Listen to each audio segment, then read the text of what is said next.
Hey guys, Josh from My Baby Detailing here. Today, we're going to be walking you through the process of paint correction on this beautiful Cadillac CT5. We're going to be walking you through the process of what it is, how it's done, what the purpose of it is, what it accomplishes, and what that process looks like here. So bear with me while I show you everything we do. Right here, this is all the tools, equipment, and chemicals that we're going to need in order to get this job done and done right.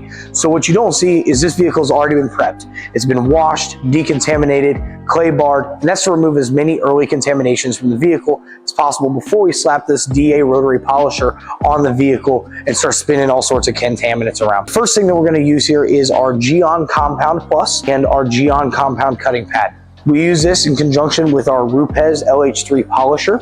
This is to give us a really deep cut. It's going to remove a lot of that base layer of clear coat off the top of the paint and just ensure that any deep crevices and grooves in the clear coat come out and are removed flawlessly before we move to the next step. The next step after that, we move to one of these much softer pads and this polish. This is the kind of finishing step. There is another step that we can do after that. This vehicle is not getting that today. This finishing step is going to remove any hologramming or hazing that these more aggressive and coarse pads put in to the paint when we start. So the reason we're doing this on this paint today, because if you look, it actually looks to be relatively good shape. It's a relatively new vehicle. It's not got many flaws, not many scratches, but if you listen,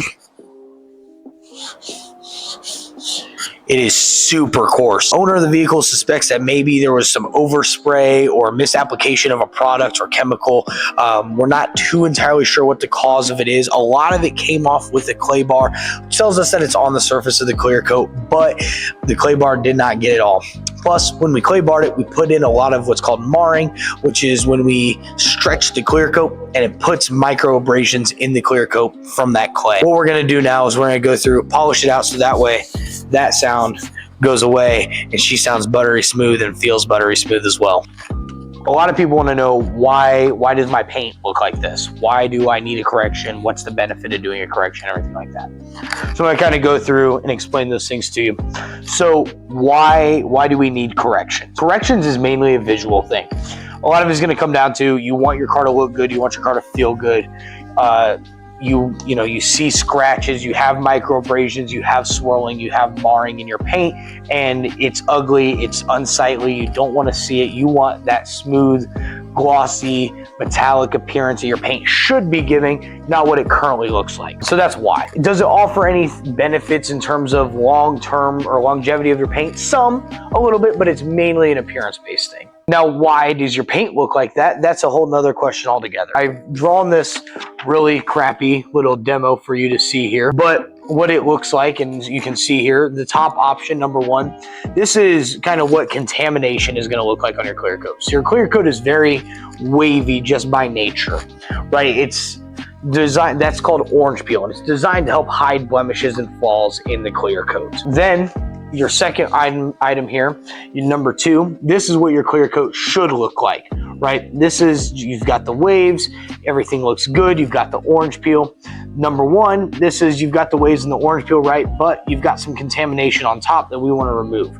Best way to remove that is to cut off a layer of that clear coat to ensure that we're not only removing that contamination, we're also removing the kind of base layer underneath to expose that fresh clear coat. Bottom option, number three here, it's groovy, you've got waves and grooves, but then you've got some deep valleys and crests in that clear coat. That's what scratches are. Scratches are deep valleys and crests that are recessed all the way down from the surface level of your clear coat all the way down into kind of a V, a point. And so when we do a correction, what we're doing is we're cutting that bottom layer down, or that top layer of clear coat down, so that it's all flush and uniform again. Now, is every car eligible for that? No. Some cars aren't going to be able to have a correction done because they don't have the thickness on them. That's why we have this tool here. This is called a paint thickness gauge. This is going to tell us how much paint, primer, and clear coat we have to work with. Is it an exact measurement for each individual layer? No. But it does give us some rough numbers that we can make inferences from. And so the reason that we do corrections here is, we want to make sure you have that flat and level paint. The idea though is that we never have to do that. We can do that by avoiding the initial causes of causing these valleys and these grooves in your clear coat. We do that by proper wash techniques, good hand washing, not cleaning our car while it's dry, so not dry buffing, for lack of a better term, using proper tools, equipment, and chemicals, the right density microfibers, the right GPM on the microfibers, the right softness and texture for your tools and equipment as well. That's why one of the reasons where, if you look at my work uniform today, I'm wearing a soft shirt and some sweatpants. The reason for that is these materials are highly unlikely to cause grooves in cars. If you're out there washing your car and you're wearing a belt and jeans, it's highly likely that you're going to put a groove somewhere in your paint while you're working on your car. Just something to think about. What causes your car to need this? A myriad of things, right? A lot of people, or a lot of times, what causes it is improper wash techniques, taking your car through an automatic car wash with really abrasive chemicals and abrasive brushes. It can also be caused by hard water. It can be caused by any number of contaminants and things that aren't designed for or safe for your clear coats. The final step to any paint correction is usually the finishing step. And so when we do a correction, we fix the paint, we make it look excellent. But the last thing we want to do is then just send you out into the world with no protection on your clear coat whatsoever. This is where things like ceramic coats, paint protection film, or even a basic wax come in. Once we get your paint looking good, we want to seal those efforts in for at least a short amount of time. A wax you're going to get a month or two of protection out of. Something more long-term like ceramic or PPF is a viable option as well, and typically our preferred option.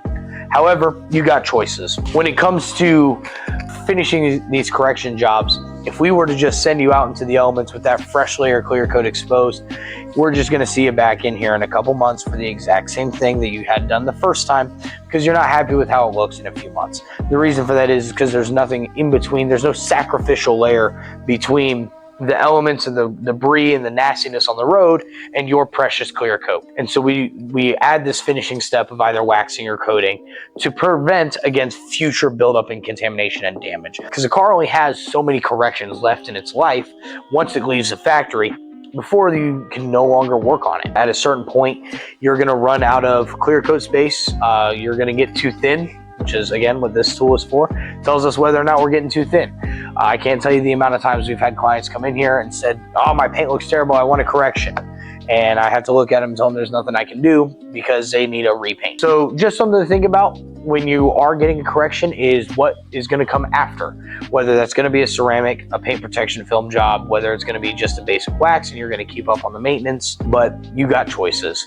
Regardless, come in, talk to us, ask us questions. We're happy to answer. I've got lots of answers. I've got a lot of knowledge at my disposal, and we're happy to share that with you guys. So this is our S100 Carnauba Paste Wax. This is the wax we use here at our shop. It's a really high quality Carnauba wax. It's going to give us good long lasting results. Manufacturer claims about 25 weeks. We've seen somewhere much less than that. Depends on how you care and maintain your vehicle. We apply this circular motion over all painted surfaces. Mr. Miyagi style, wax on, wax off.